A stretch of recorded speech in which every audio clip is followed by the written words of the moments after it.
All right, before we get started, I just want to say that the artwork on this video is probably going to be the best thing about this video. So I am here with my wife today to talk about this show coming up this weekend, WWE Wrestlepalooza. And it's the first show that they are airing on this new deal they have with ESPN. And I believe it's like $30 to subscribe. So, so this is the first one that's not on Peacock. And Wrestlepalooza is a show that started in ECW back in the 90s. And I believe they had like 3 shows. And so that's where the name came from. And I heard something about WWE wants to do 2 WrestleManias a year. But instead of that, I think that they're just adding Wrestlepalooza to be like another SummerSlam or another big event of the year that's not WrestleMania, but it's like at that level.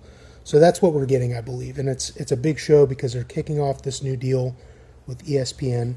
And actually, they scheduled it to happen at the same time as AEW All Out. And AEW moved the time of their show back to 3 p.m. So I have a bit of a dilemma here because I want to watch both shows, and I'm going to a friend's to watch All Out. And I know these shows usually run pretty long, so I'm probably not going to get home to start this show until after it's already started. It's probably going to be like an hour in or more, potentially. So we'll see how that works out. As far as this new ESPN deal, I'm looking into getting a VPN because if you have Netflix internationally, you can watch premium live events. VPNs are good for a lot of different things, but you can use this to watch Netflix internationally because they have the WWE deal, whereas in the United States, it's ESPN. So, real quick, I just want to talk about this show coming up, the WWE show. And my wife is not a huge wrestling fan, but she watches time to time. Some of her favorites, I would say, are MJF, Christian Cage, and she's very interested in this storyline with AJ Lee and CM Punk going up against Becky Lynch and Seth Rollins. And so I just want to talk a little bit about, first, we're going to give our predictions. And the fun little caveat for whoever wins the prediction gets to choose what movie we watch next together. So if I win, we're going to watch Jackie Brown because we've been going through the Quentin Tarantino movies, and that was the next one chronologically that we haven't watched yet, even though we've also jumped ahead. So that's my choice. So I'm gonna ask my wife now, what movie do you choose if you win this predictions contest? I still want to finish the Barbie movie that you won't finish with me. Listen, so I will finish it with you whether or not you win this contest. Okay. But if you win this contest, then we will finish the Barbie movie, and that's the next thing that we will do. I promise you that. I'm a man of my word. Bet. Okay? But if I win, then we're watching Jackie Brown. And even though I know you're not super excited about it, every time I show you a movie that you don't want to watch, you end up liking it. So I only show you the good stuff, as you know. True. All right, so AJ Lee, she was, I would say she was the bridge between the Divas era and what is considered now the women's revolution, I guess, is what WWE calls it. And Stephanie McMahon kind of takes credit for this, but really I think AJ Lee's the one. Like, she was the bridge when you think about how divas were, and Trish Stratus, there's like Trish Stratus and Lita and other women that were like above what I'm talking about, but essentially before women's wrestling became what it is now, it used to be a lot of You're not enough for me. exactly and bra and panties matches and you can look but you can't touch. Listen, Nikki Bella's back and she's doing all right, but she was part of that era too with AJ Lee, that transitional period. So basically she's come back, and this storyline with Seth Rollins and CM Punk has been so good. And I just think that, to me right now, it's the most interesting storyline in wrestling. And I think you would agree, right? It's what caught my eye as a casual viewer who's just walking by, noticing you're watching wrestling, and I'm like, oh, what's this? Exactly. Seems like the type of drama that's up my alley.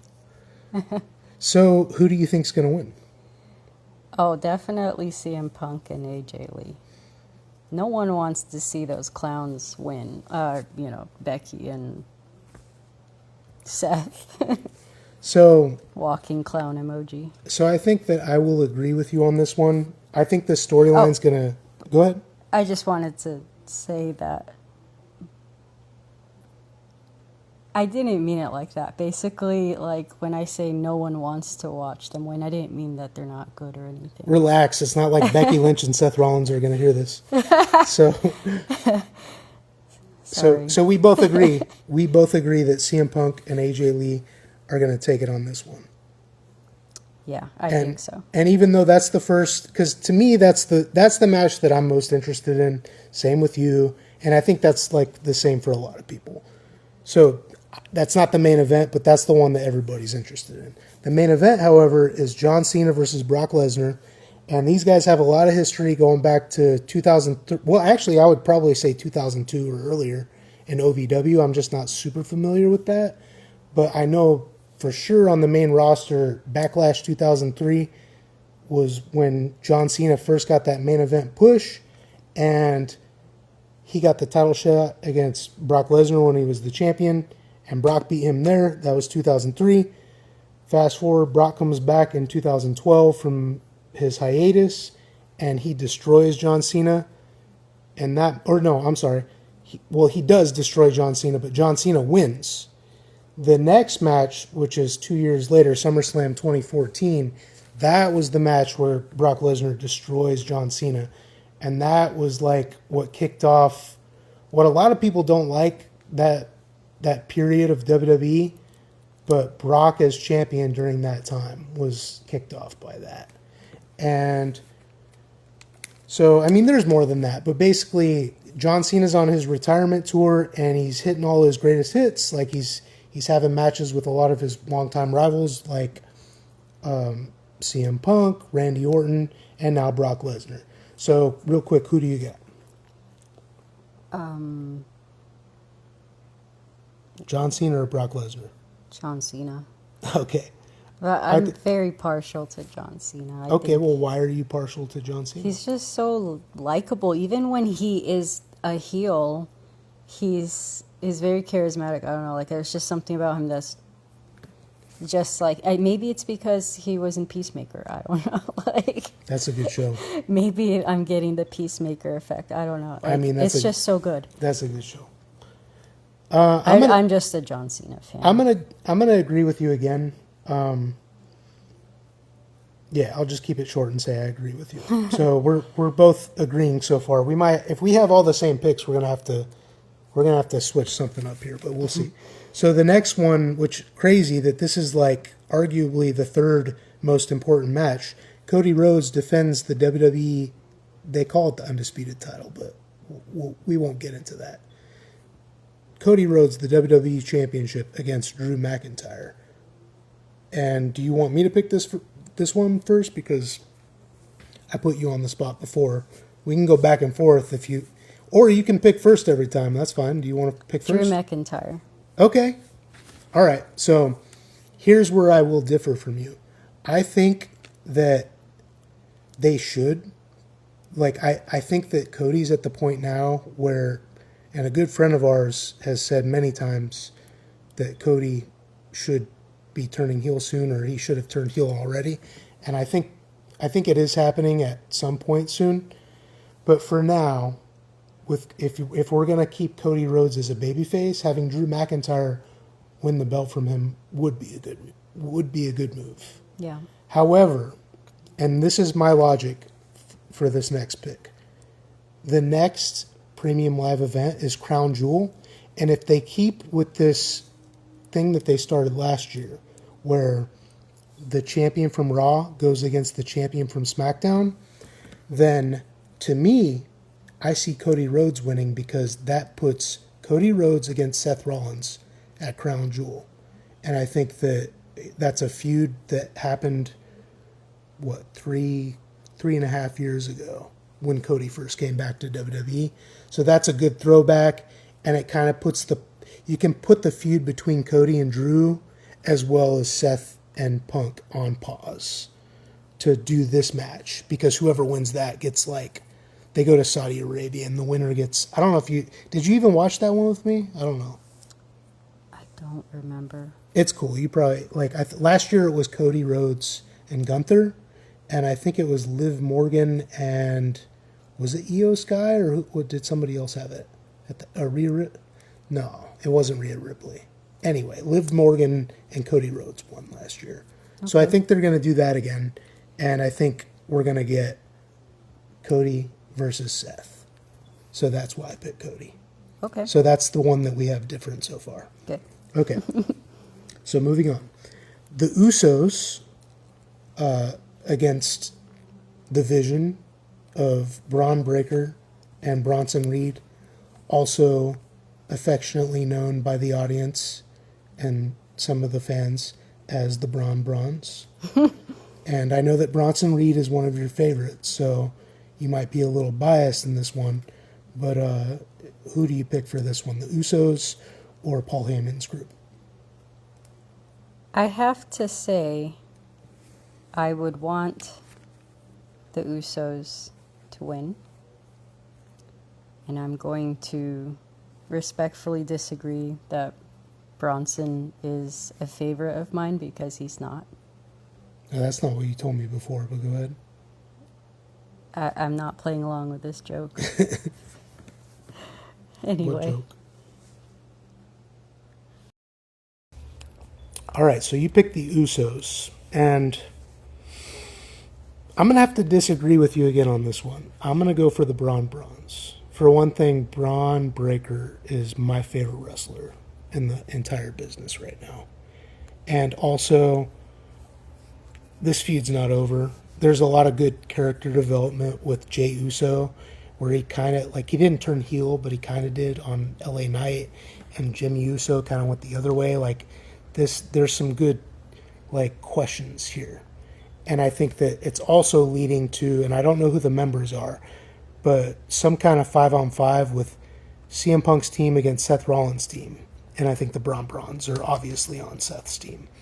So you go for the Usos, I go for the Braun Brawns. Stephanie Vakir is going against Io Sky for the vacant Raw Women's title. Now, this was vacated because Naomi is pregnant. That's right. So, and who did she have a baby with, or Big Jim? So Jimmy Uso and Naomi are having a child. Good for them. Congrats. And so when she comes back, these heifers are going to get it. And even if she has to breastfeed in the ring. That's right. As she said. So who you got, Stephanie Vakir or Io Sky? Io. Although Stephanie's a bad bitch. Oh, sorry. I don't know. That's okay. You can get one B word in, I guess. She's a pretty cool chick. So I really like her. But I think Io is just so much better. Okay. She is. I guess we're gonna have 3 different picks, because I'm gonna go for Stephanie Vakir, even though this one's kind of a toss-up because we were supposed to get Naomi versus Stephanie in Paris, and the pregnancy stuff happened before Paris, so they pushed this back. And so it just makes me question, what were their plans? But I'll just go with Stephanie. So we'll see what happens. Whoever wins this predictions contest, if I win, then we're watching Jackie Brown. If you win, then we're watching Barbie, and we'll see what happens next. Sounds good. Oh, house. I'm looking forward to watching Barbie. Oh, house.